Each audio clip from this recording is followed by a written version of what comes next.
Hey, everybody, and welcome back to For the Booze. For the booze. For the Booze. For the booze. Yes, we are back yet again. We are. I think How's everybody doing? I think I say that every week. I think you do too, but okay. that's okay. We're back. How's everybody doing? Everybody good? Hold on, let's wait for them to answer. Okay. Yeah, I don't think it's going to happen. Oh, I heard you in the back. Good. I am glad you're doing great. And if you're not, it'll pass. It's okay. So, we are back off of the Stanley Hotel, which I'm super excited about just because we did that episode. Now we're planning on going there. Yes, we are planning our cross-country move, and we are planning on veering off over into Colorado. And it is a real thing now. Oh, yeah. We've been talking about it on the show for almost a year. I know. I'm so excited. And now we're getting down to the last few weeks of it, and we are going to be taking off. So I don't think we're going to miss any weeks of the podcast, but we might have to do maybe an episode or two where we'll just throw it back old school style, just so we stay out there with you guys. Yeah, absolutely. And we even maybe thought about doing one on the road. Yeah, for sure. I actually think that's the way to go. Yeah. I think it'll be fun. I think so, too. So before we get into this week, there's a show that I listen to, and it's called Effin' Cultured. Now, if you have little kids around, do not let them listen to this. This is not family friendly in any way, shape, or form. Yeah, if you get offended easily or you have children around or whatever, you're going to want to skip about a minute. But I want to kind of throw their promo out there because I feel like more people should know about these guys. I think they are hilarious. I love listening to them. They got me through many, many work days. So this is for Bobby, Rick, and Griff out there. I want to play this. And if you like what you hear, go check them out pretty much anywhere that, you can listen to us. Yay. So away we go.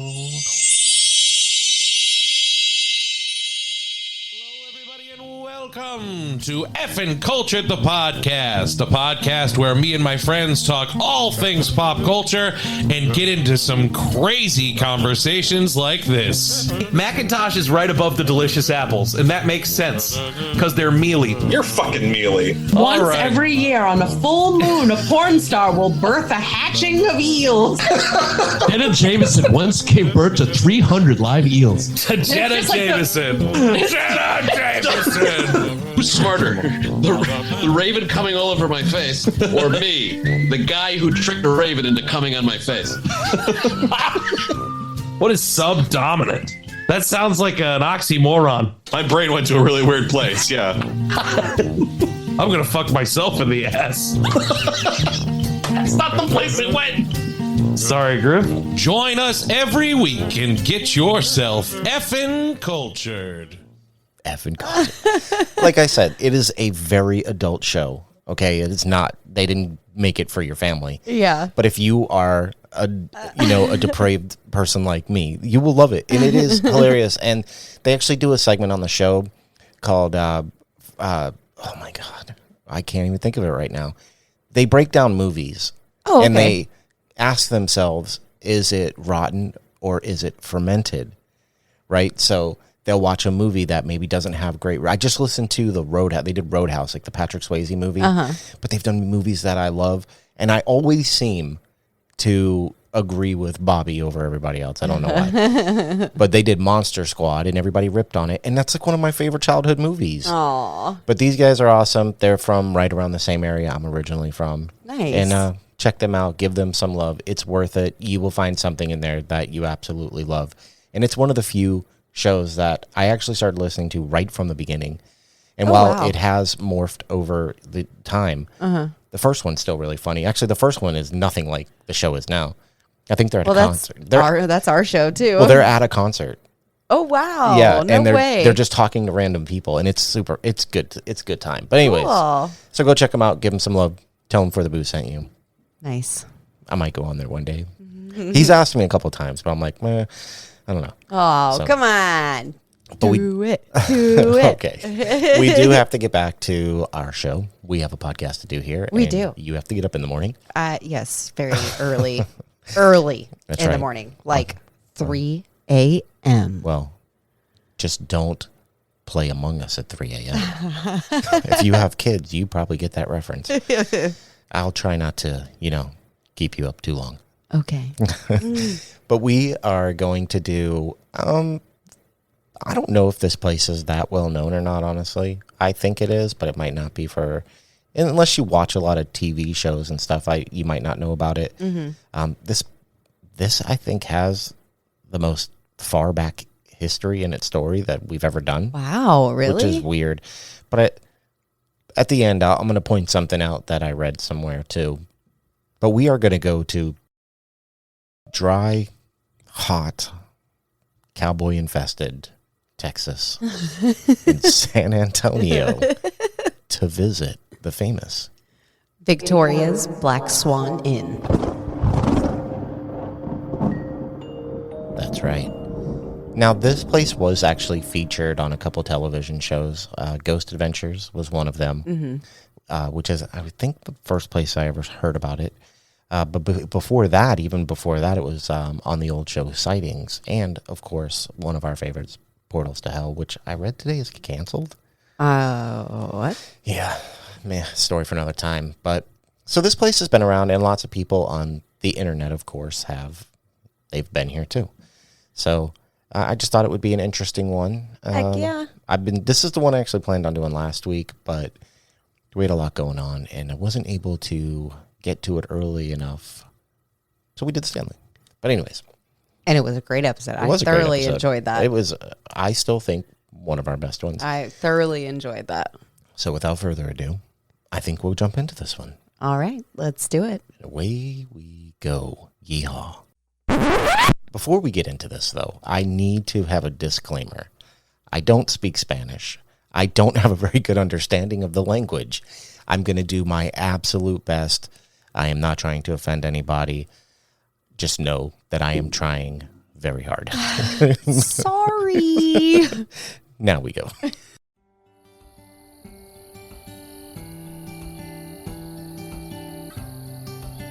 At the time of European encounter, the Payaya people lived near the San Antonio River Valley in the San Pedro Springs area.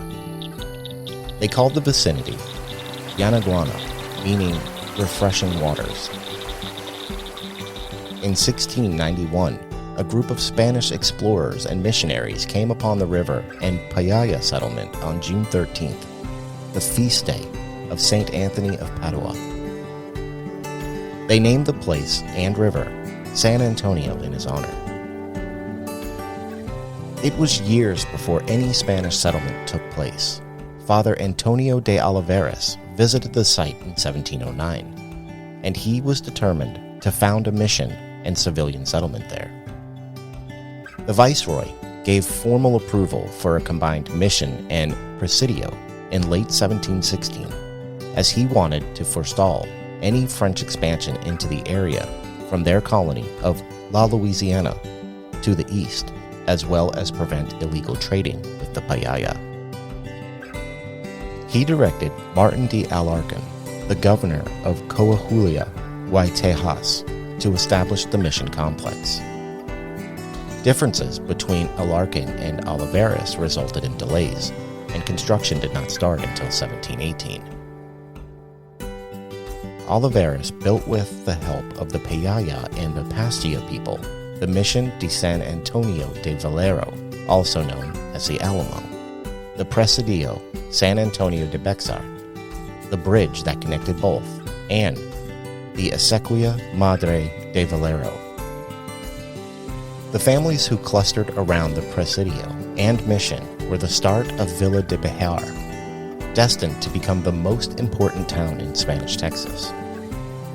On May 1st, the governor transferred ownership of the mission San Antonio de Valero to Fray Antonio de Oliveras. On May 5th, 1718, he commissioned the Presidio San Antonio de Bexar on the west side of the San Antonio River, 1/4 league from the mission.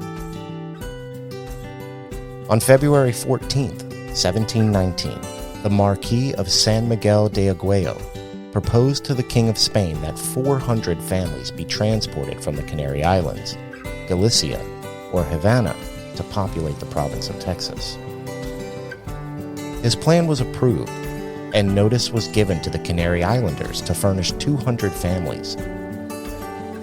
the Council of the Indies suggested that 400 families should be sent from the Canaries to Texas by way of Havana and Veracruz.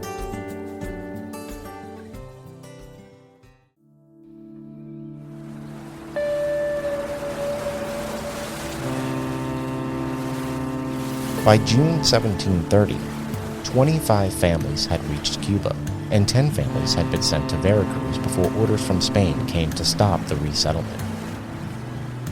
Under the leadership of Juan Leal Gorez, the group marched overland from Veracruz to the Presidio San Antonio de Bexar, where they arrived on March 9, 1731. Due to marriages along the way, the party now included 15 families, a total of 56 people. They joined the military community established in 1718. The immigrants formed the nucleus of the Villa of San Fernando de Bexar, the first regularly organized civil government in Texas. Several older families of San Antonio can trace their descent from the Canary Island colonists. Maria Rosa Pedron was the first baby born of Canary Islander descent in San Antonio. During the Spanish-Mexican settlement of southwestern lands, which took place over the following century, Juan Leal Gorez Jr. was a prominent figure. He claimed nearly 100,000 square miles as Spanish territory and held some control for nearly 3 decades. This area stretched across 6 present-day states. San Antonio was designated as Leal Gorez's capital. It represented Mexican expansion into the area. With his robust military forces, he led exploration and establishing Spanish colonial bases as far as San Francisco, California.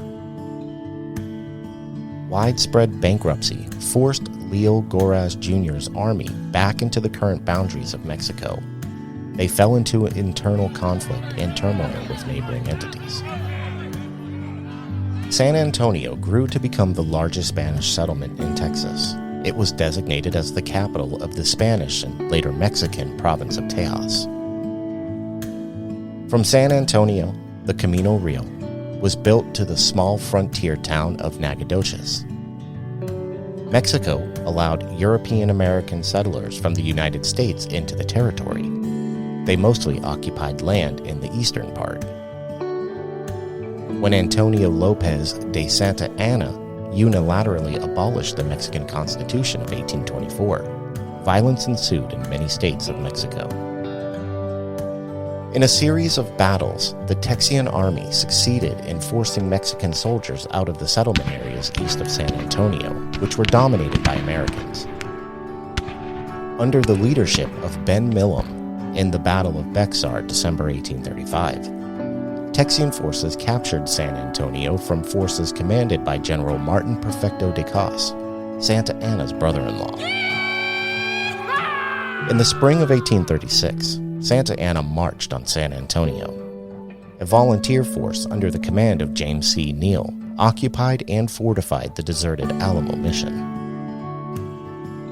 Upon his departure, the joint command of William Barrett Travis and James Bowie were left in charge of defending the old mission.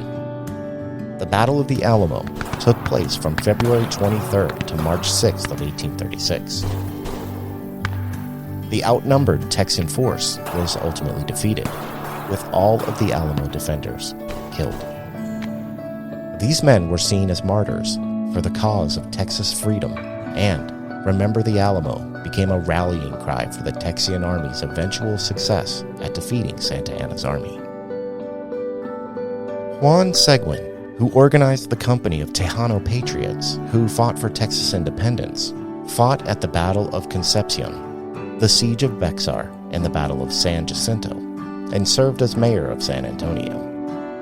He was forced out of office due to threats to his life by sectarian newcomers and political opponents in 1842, becoming the last Tejano mayor for nearly 150 years.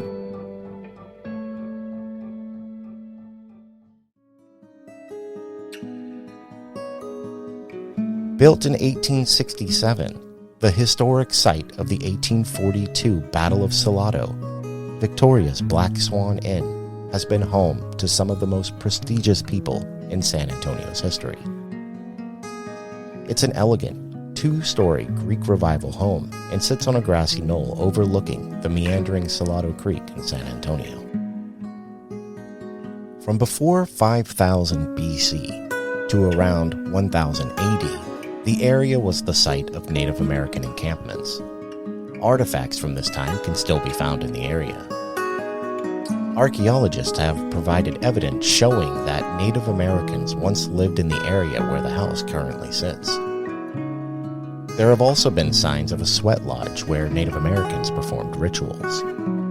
An ancient native burial ground is thought to be under the house itself. Now, there have been stories of boys fishing in Salado Creek being chased away by what appears to be Native American spirits. Some people have even said that they even smell smoke and hear light drum sounds in the distance.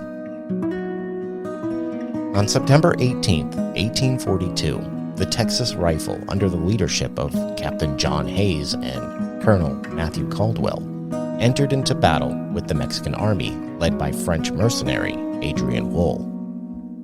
More than 80 Mexican soldiers lost their lives during the bloody Battle of Salado, and according to historic information, at least 60 of their bodies were left to rot where they fell.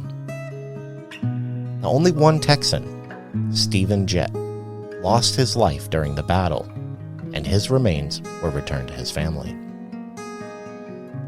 The Prescott House was built on the property after the Civil War.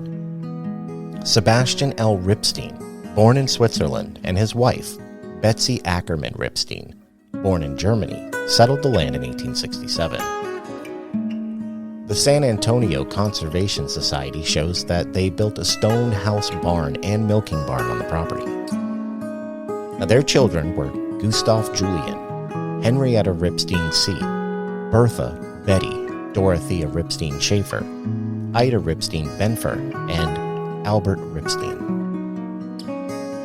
German immigrants Heinrich Henry Mahler and Marie Byerman Mahler bought the property on January 10, 1887. They built their house on the property that same year. Now, their children were Samuel George Mahler, Louisa Catherine Mahler Prang, Sarah Susie Mahler Schlegel, Daniel Henry Mahler, and Emma Elizabeth Mahler. Now, they also built a milking barn and named the farm Bluebonnet Dairy. Henry and Sam were known as the Cotton Kings. The Mahlers ran the dairy farm until the mid-1930s. After Henry's wife passed away, he would follow suit just 2 years later from what is believed to be lovesick grief. Now, they claim Heinrich still roams the property along with his daughter, Sarah, who pulls pranks in a building located just behind the Black Swan. Now, Karl Mahler from Germany had a daughter named Sophia Louise Mahler Myers, a spinster who actually lived in the house until she was 82. Henry and Sam Mahler were known, of course, as the Cotton Kings, and they lived on the property with 200 acres after Marie died. Henry and Marie's son Dan and his wife Mary Mahler lived on the property with 237 acres. Now, they sold the house and surrounding land to two sisters and their husbands in 1942. Catherine S. Jolene Holbrook and her husband, Joseph John Younger Holbrook, along with Mary Blanche Jolene Woods and Claude B. Woods, purchased the property. Now, the sisters called the house White Gables. They conducted extensive remodeling, adding 2 wings to enlarge the mansion to accommodate both families. The house was then officially named White Gables. After purchasing more land, a second house would be built in 1901, but it would later burn down. Attorney Hall Park Street and his wife, Jolene Wood Street, inherited the house in 1952 from Jolene's mother, Claude Woods.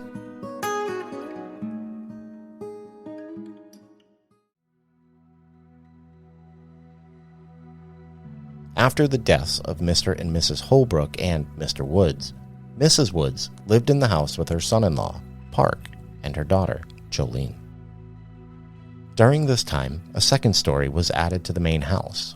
While Park and Jolene would own the property, Earl Stanley Gardner visited the house and wrote some of his famed Perry Mason television series scripts on the property. Jolene would unfortunately die of breast cancer in 1959. Park Jr., however, was later found dead in 1965, where he was found hung by a necktie with his hands tied behind his back, and the death was eventually ruled a suicide. They were survived by their daughter, Jolene Jingles, who was only 19 at the time, and their son, Hall Park Street III. George L. Mehren and Ingeborg Mehren bought the house on September 7, 1973 from Hall Park Street III, Jolene S., and her husband, James Patrick Robinson. They named it Mehren House. The house was remodeled, including a large kitchen area, to hold large dinners, conferences, and receptions. Ingeborg had a distinguished guest, Franz Wilhelm, the Prince of Prussia, who stayed at the house during an extended stay in San Antonio. Ingeborg later planned to use the property for the Mehren House subdivision as a Salado investment. In 1980, the Mehrens sold the property to E. Werner Schmidt. Ernest Werner Schmidt then sold the property to Sunbelt Self-Storage, Inc. in 1987. Sunbelt Self-Storage, Inc. sold the property to current owner Joanne Marks Andrews, now Joanne Marks Rivera, on November 18, 1991. She named the house Victoria's Black Swan Inn after one of William Shakespeare's favorite pubs. The house is Joanne and her family's private residence. Her mother, Faye Nell Marks, spent a lot of time at the house and passed away in her bedroom after an illness. The home has had several paranormal investigators visit over the years. In December 1996, the television show Sightings filmed a segment at Victoria's Black Swan Inn. Now, the house was also featured in the Travel Channel's TV series and, for the Booze alumni, Ghost Adventures in 2013. During this time, some of Texas's most famous musicians, such as George Strait, Jerry Jeff Walker, and Flaco Jimenez, have performed and filmed here. Numerous artisans, filmmakers, and photographers have also filmed and worked on the property.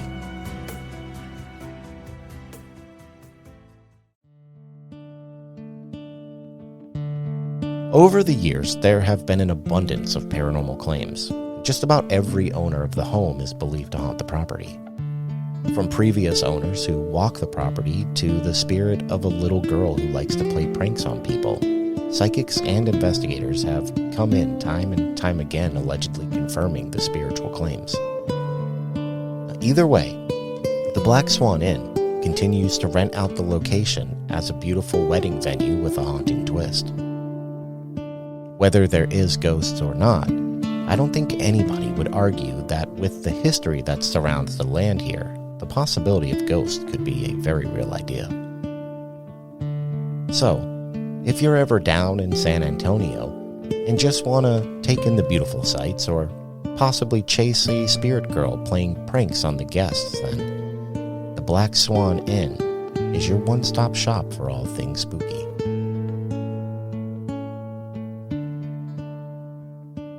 Wow, that was some deep, long, far back history. This is AD? Come on now. That's crazy. I read a dossier online about this place, and they kind of debunk that, though. Okay.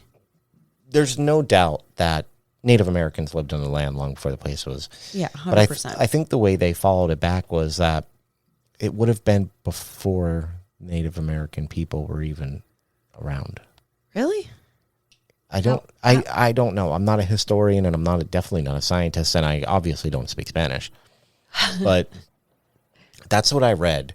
I mean, 5,000 BC, that's not like 100 BC or something. I mean, that's pretty far back, and I'm not very smart, so I have no idea when like people came to be. But it does, even in my opinion, it does kind of sound like maybe that's a little too far back. I don't know. Like I said, a little far-fetched, maybe. Maybe I don't know. I'm not a collegiate kind of guy. I don't know. But the point is, the only reason I did all that history in the beginning and stumbled over all the Spanish names was because this is the area where the Alamo took place. Yeah. And honestly, it took place just a few years before this place even popped up. Mm-hmm. Not to mention that this place is right next to the famous Battle of Salado Creek. A lot of people have died here. Yeah. Oh, you know, yeah. there's always that reoccurring theme is Right. a lot of people have seemed to either die right by or on the property, and this place is no different. And like, I had to leave certain things out so you could tie them in with your story. But it seems like almost everybody who's lived in this house over time is claimed to still be there. That's crazy. So That's quite a bit of people. well, normally we talk about a place and it's like bad things happened here and the ghosts are stuck because of some unfinished business and torturous things. But Right. this one seems to be a place that they come back because it was home. It was a place that they loved. It was, you know, their little piece of happiness, and Yeah. and they didn't want to leave it behind. And I think we just did one not that long ago. That was like We this did, too. yeah. It was the one in Fort Lauderdale, right? Yeah, I think so. Yeah. It's the same thing. Yeah. You know, I guess we've just covered so many places that have been tied to bad things that we don't really think about the hauntings like our house that are tied to places where people loved, Yeah, absolutely. you know, so it's one of those. And it's got some cool stories that you're going to get to tell. I'm excited. Are you? I am. Well, get your reading face on because it's about to go down right after these ads.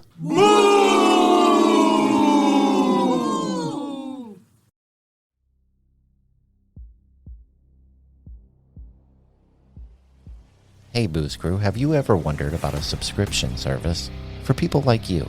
People who enjoy horror, the macabre, or things that are just all round spooky? Well, we've got the one for you. That we do.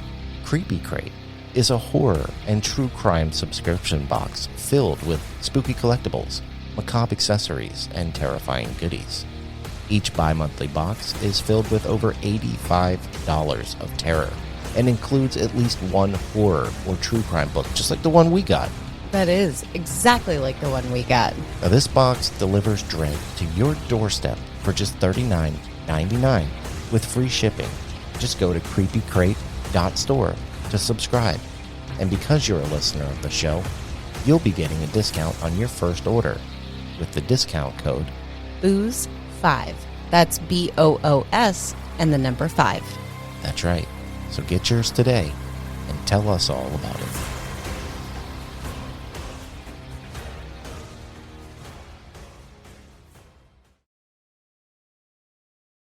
And now, Booze Cruise friends, back to our show.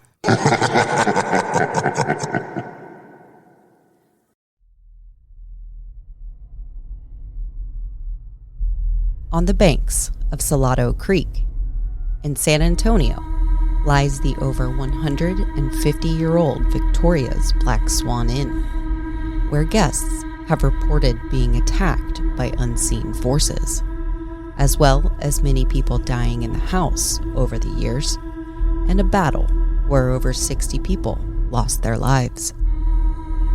The house and the grounds are both believed to be extremely haunted, with countless reports over the years of mischievous child ghosts, and a lady in white, an angry male spirit, and even Native American spirits, who are believed to reside due to the site once being a Native American burial ground. The Black Swan Inn has ties all the way back to a Native American tribe from 5500 BC. Centuries after, it became the site of a battle between the Texan and Mexican armies in 1842. With a history like that, it's no surprise that the inn is considered one of Texas's most haunted locations. One doesn't have to look around very hard to find some ghostly lore at the Black Swan Inn, as there have been sightings and legends in pretty much every corner of the property. Though some are reported more frequently than others, The specters are almost as varied as they are numerous, leaving tales of encounters for nearly every individual taste of paranormal enthusiasts. There's a strong chance that both Park and Miss Woods are both still haunting Victoria's Black Swan Inn today. Guests have reported seeing apparitions all throughout the property, but especially in one of the upstairs bedrooms. There, the spirit of a young woman is often spotted sitting on the bed. Those lucky enough to catch sight of this female ghost often associate her to a young Miss Woods, although her final resting place was actually in one of the downstairs bedrooms. It is in that room that many experience an overwhelming, oppressive heaviness. Way back before the Black Swan Inn was built, there were tales circulating in the Salado Creek region. Boys who were fishing, spooked by skeleton-like figures chasing them away from the watering hole. Some people in the neighboring towns have even claimed to smell smoke and hear light drum sounds every so often in the distance. One of the most sensational reports dates back to a couple of years after the Black Swan Inn became a national landmark. The report states that a couple of people actually witnessed what they thought was a reenactment between Mexican and Texan forces. An entire reenactment that just vanished in the blink of an eye.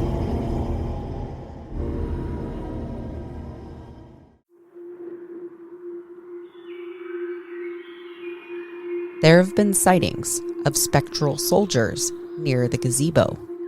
On certain mornings, the staff swears they have heard the blaring of a military bugle.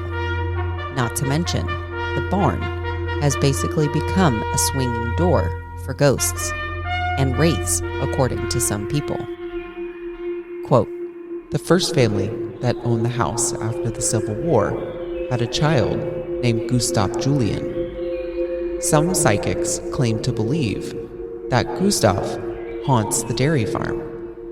Ghost investigators have allegedly managed to capture thermal images of what looks like a man standing behind one of the windows. Supposedly, there are 3 more ghosts inside the barn, and all of them are incredibly aggressive towards men. EVP recordings have managed to capture a voice telling folks to get out. The second family to own the house were the Mahlers. Henry and Marie Mahler bought the property back in 1887. They had a couple of kids and ran a small dairy farm until the mid-1930s. Marie passed away mysteriously, and lovesick, Henry followed her just 2 years later.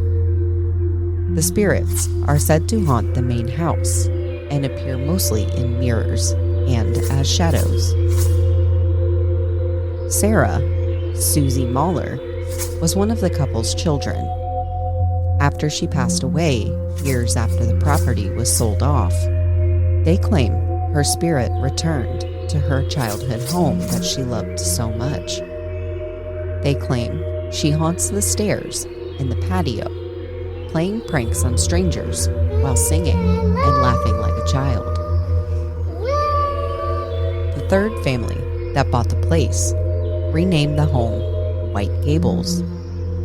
The Holbrooks and the Woods, on a joint venture, bought and renovated the property. They mostly used it as a nursing home for the elderly Miss Woods. They say her spirit still resides in the downstairs bedroom, an oppressive space where she was forgotten by her family and where she died a solitary death.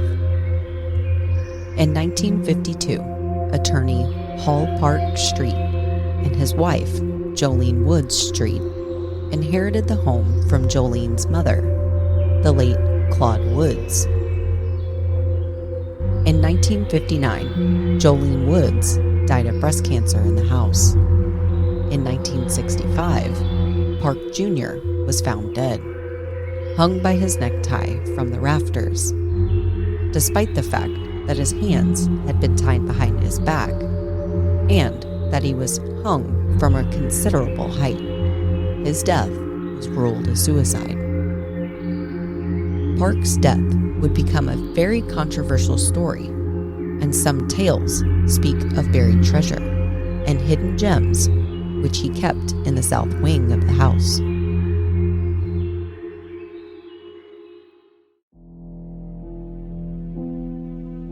The most unnerving presence in the house is believed to be that of Park, an angry entity stalking the house and raising hell. Most psychics believe he still guards his treasure. Other stories claim that he is perhaps looking for his beloved wife, Jolene, whose spirit is also said to haunt the inn. Dressed in a white gown, this female spirit roams the property aimlessly, but the two never seem to be able to find each other. Even in death, it seems their love remains on separate tracks. Other paranormal phenomena at the Black Swan Inn include notable dips in temperature, unexplainable noises, and lights that are often turned off and on at random. Prior to her residency at the Black Swan Inn, current owner Joanne Rivera didn't have any bias towards the paranormal. It was while she was settling into the property that she first realized something was off about the place. Quote, "When I first got here and moved my business, I was skeptical. I'm like, I don't think that we get to come back and, poke fun at people or move things around. But it didn't take me long. There was a few experiences," Rivera claims. Doors would swing open and slam shut at random intervals. Lights would mysteriously flicker on. In one bedroom, where her young children spent time, they described the presence of a shadow man who would talk to them and sometimes pinch them while they slept.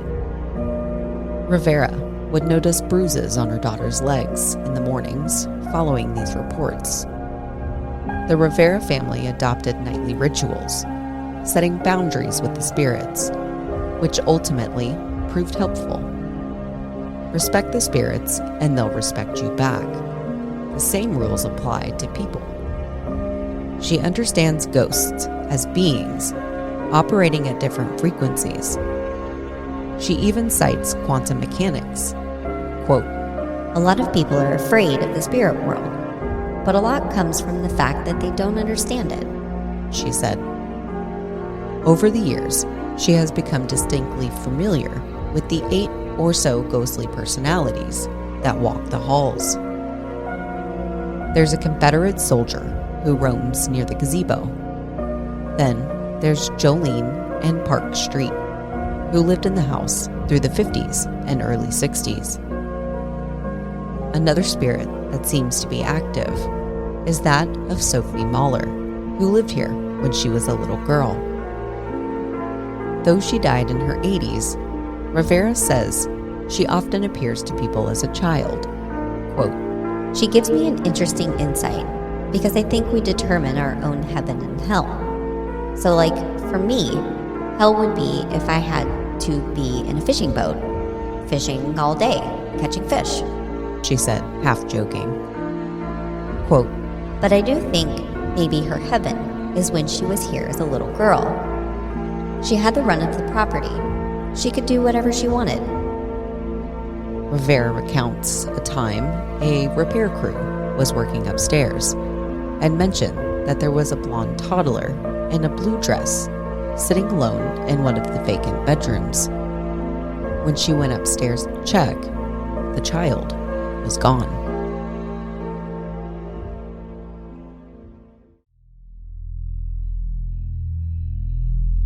After over 30 years living at the Black Swan Inn, a place saturated with history that seems to attract and foster paranormal frequencies, Rivera says she typically experiences some sort of paranormal activity on a daily basis. At the Black Swan Inn, the undead are just a fact of life. Quote, It's been many years now that I've gone through all of this, but still, sometimes it will catch me off guard, she said. While Rivera mostly takes the position that the spirits cohabitating with her and her family are neutral entities, she does recount one creepy encounter that literally makes her hair stand up. One night, over 15 years ago, she was home, alone, cooking dinner for her kids, when her dog began to bark aggressively. She headed into the main ballroom, only to see a woman accompanied by a 10-year-old boy. So, she told the woman she was closed and handed her some information on wedding dresses at her request. At the time, Rivera was just thinking about getting food on the table. She questions why the boy wasn't following the woman out the door. The woman shrugged and said he didn't arrive with her before leaving the property. The little boy leaned against the doorway, acting particularly strange and speaking in the seductive tone of a much older man. It was unsettling, to say the least. Rivera describes him as having the look of a Renaissance painting. As she scrambled to get him out the door, she asked him his name. Dimitri, he told her. She told him Dimitri is an interesting name. He replied, wow, you got it right the first time. She asked him how he got there and where he came from. He told her he was by the creek because he finds it peaceful there, a response she found to be a very odd comment coming from a kid. She asked if she could call his mother, and he said plainly that they don't have a phone, in a mature, almost sensual tone.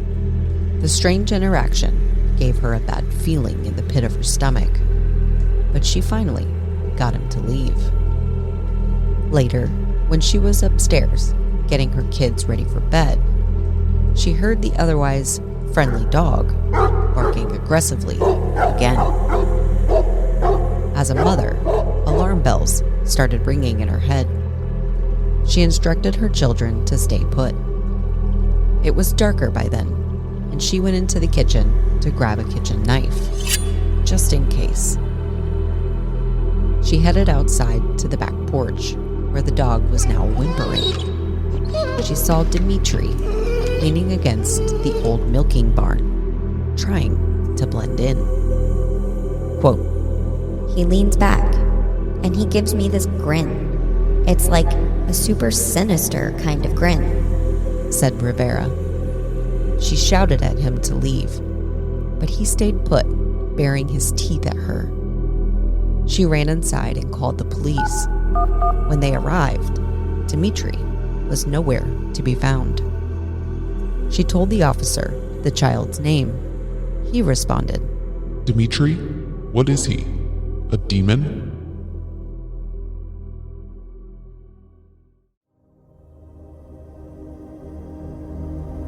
At Victoria's Black Swan Inn, it's no secret that the ghosts are just as active at the property as the living.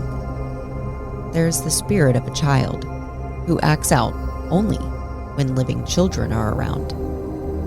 Then, the spectral boy is known to pull pranks and throw tantrums. Today, the Black Swan Inn is more of an event venue than an inn, but it's well worth a visit if you're in the area. And if you happen to run into one of the property's many spirits when visiting, just remember that it's unlikely that they'll follow you home.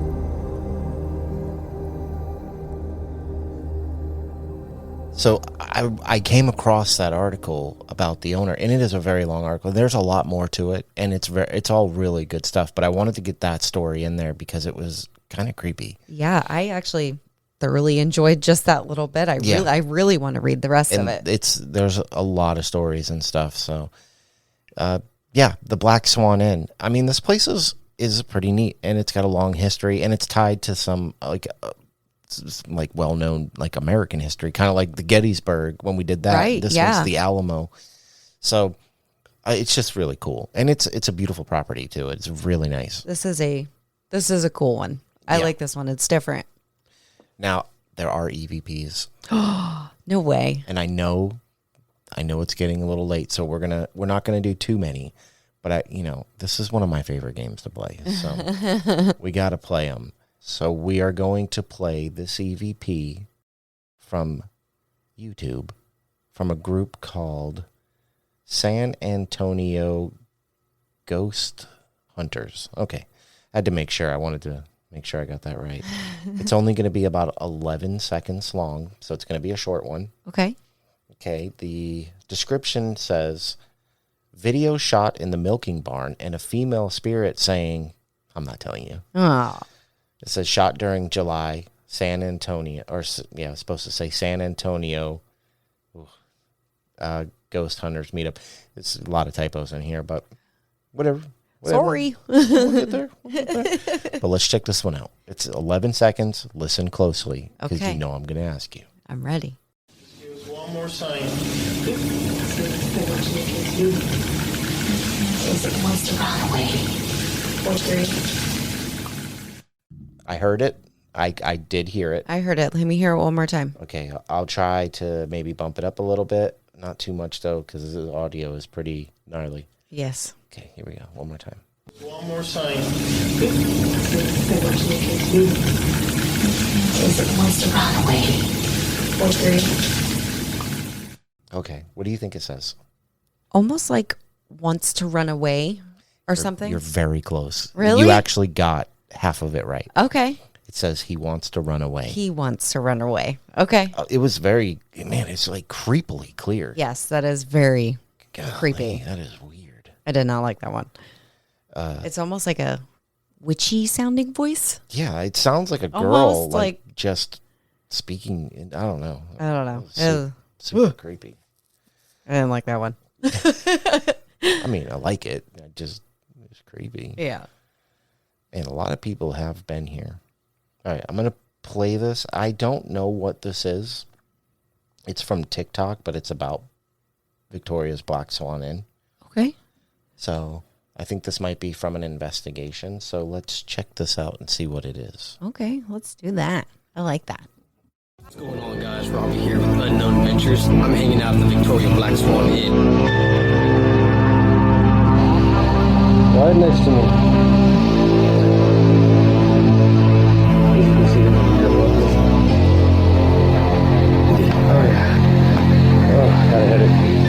Are you standing right in front of me?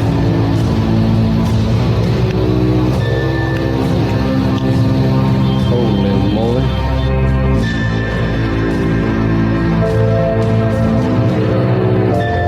Can you play the piano for us? Let's see, right now I've never felt this drained before in all my paranormal investigations. Okay, so the music in that is very loud. Yes, it is. There's a lot going on in that video, though. There's an EVP that is extremely hard to hear. It's a woman. I don't know what she's saying. There was also, it wasn't so much an EVP video. It's kind of like a location spotlight. But there was like an orb, which you know how I feel about orbs. Yeah. I'm very, on the fence about them. Yeah. I heard a REM pod go off in there. Yeah, I mean, a lot of stuff is happening in that video. They just have the music so loud. Yeah, so it was very loud. Now, I'm going to play one more video. Okay. Okay, there's a lot, but there's not a lot on the internet. It's weird. Most of the stuff you're going to find is go watch Portals to Hell, go watch Ghost Adventures, go watch all the groups on YouTube. Gotcha. This isn't so much an EVP. This is a YouTube channel. I couldn't get that out. Called KSAT, KSAT 12. They have a lot of followers, by the way. Oh, wow. Okay, and this is KSAT's tour of some of South Texas's most haunted locations took our cruise to the Victorias Black Swan Inn, where a child's laugh can be heard. This is about 2 minutes long. Okay, so this will be the last one we play, but I want to hear what they say because I know that I saw the owner in this clip. Oh, nice. So I want to see if maybe she has some stuff that she could put in here that I didn't. Yeah, excellent. I love that. So let's check this out. All right. It's one of the most historic sites in San Antonio, but it's also said to be one of the most haunted. Victoria's Black Swan Inn sits on the land where the Battle of Salado was fought between Texas and Mexico. Erica Hernandez speaks with the owner and gives us a look inside the spooky house. The house has had many owners since it was built in 1867. In 1987, current owner Joanne Rivera moved into the house and now lives there with her 2 kids. But almost immediately after moving in, strange things started happening. And it was about 3 o'clock in the morning when all of a sudden all the lights came on in my bedroom, the TV came on, the doors opened up. I woke up and there was a man standing at the foot of my bed. She would encounter more paranormal activity as time went by, and the ghost would get more aggressive. I used to be in this hallway and hear a voice tell me, "Get out, get out!" Just really aggressive, and I would literally run and slam the door and lock it. What may look like a closet really isn't. It's called a psychomantium. What it is a portal. A person will come in, sit in this chair, look in the mirror in front of them, and above them you can summon spirits. The floor, it felt like the floor dropped out, like we were just suspended in this space. Joanne no longer enters the psychomantium and almost always stays away from the area altogether. The night we were there, we didn't experience anything, but we would later hear from an audio recorder the sound of a little girl laughing. Are you a little boy? Are you a little girl? Erica Hernandez, KSAT 12 News. And we have more on the Black Swan Inn on our website, ksat.com. Digital journalist Adrian Garcia spoke with the ghost hunters who investigated the house. You can hear more on what they have to say and see more from inside the house at ksat.com. Just click on this story. That ain't no little girl laugh. No. That was creepy. That was a very creepy laugh. And when they were talking about the psychomantium, it totally brought me back to that episode of Portals to Hell. I forgot actually about that. Being in Portals to Hell. Yeah. But I remember this from other shows we watched, but I forgot all about that thing. Yeah, but me too. That's the Black Swan Inn. It is undoubtedly a kind of creepy place. Yes. But now that we have heard the history and the mystery behind it all, there's something that I'm going to need to ask you, Miss Megan. Is it real? We, as in me and him, we need to know whether or not you think Victoria's Black Swan Inn is haunted or not. I do. I do think this place is that haunted. Was quick. I'm not even going to have to edit for time on that one. I know, wow. right? I do. I think this place has a lot of backstory, a lot of potential for a haunting. And I like how much evidence it has, being obviously on television shows and things like that. But I mean, it's on news stories and all kinds of other stuff, you know. And I remember watching this episode, and it was a very eventful episode on Portals to Hell. I remember, and that I don't know. This was the place they went out into that like little house out there, and they all sat inside, and like the banging on the outside started happening. Oh yeah, absolutely. It's almost like a barn, but it's not a barn. I think it is a barn. I think it's a dairy barn. I think that was the dairy barn. I don't know. It was, because I remember from that clip actually them saying that they didn't like men in there. Yes. I do think this place is haunted. Okay. Now, by who? I don't know. Could it be all the former owners? Quite possibly. But it definitely has potential. So what about you? What do you think? Is this place haunted? If I would have only seen the Ghost Adventures show on this place, I would have probably said no. Okay. Because I don't trust them. I don't know. 2013, I think Nick was still with them, so maybe it was a different show back then. But outside, like, I like shows like Portals to Hell and stuff like that, but I also know that I can only throw so much faith into them. Right. because at the end of the day, we've said this time and time again, it's a TV show. They depend on ratings. They'll make the ratings happen where they need to. Mm-hmm. But the fact that they all had experiences, everybody on YouTube has had an experience. There are reviews all over online that we just didn't throw in today. They had experiences.